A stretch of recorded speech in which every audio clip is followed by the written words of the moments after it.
nonverbal is really tied to your voice. So the way to express yourself with your face and that you use your body, where you do your gesticulation, the way you stand tall, the way you use your eye gaze also speaks a lot about the confidence that you show off when you speak.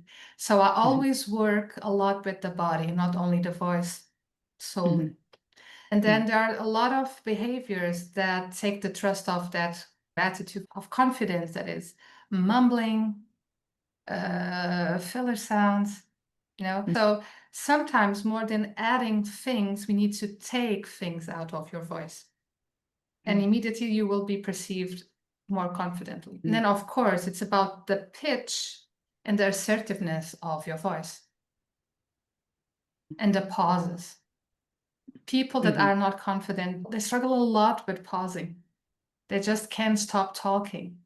It makes me really feel about people in sales decades ago. They would not allow others to speak. They were just, giving out all the information, and it doesn't make you feel like a trustworthy person. And I also believe that people who are confident allow other people to speak. So they're also good listeners. And that's something really important. So I always start speaking about emotions and how they feel about the material they want to work on, body, because they need to look confident with their body first, and then is the voice that comes, and then are the words and the meanings that they need to convey. And after the body, the voice, and the meaning, then I have a whole image, a whole perception about that person. Then perhaps we need to take things out, and then we add what is needed in the voice.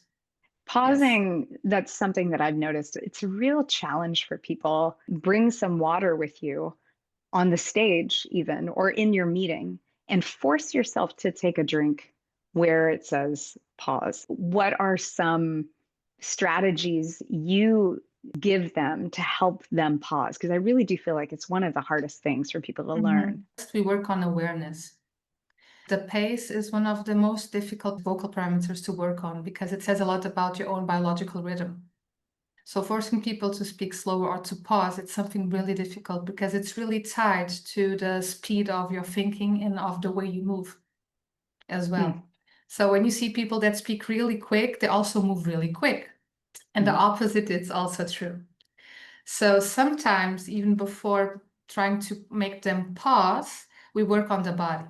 So they try to move in a bigger and more fluid and slower way because it impacts immediately the pace of your speech. So when people try to move in a slower way, they start also to speak in a slower way. And the opposite is also true.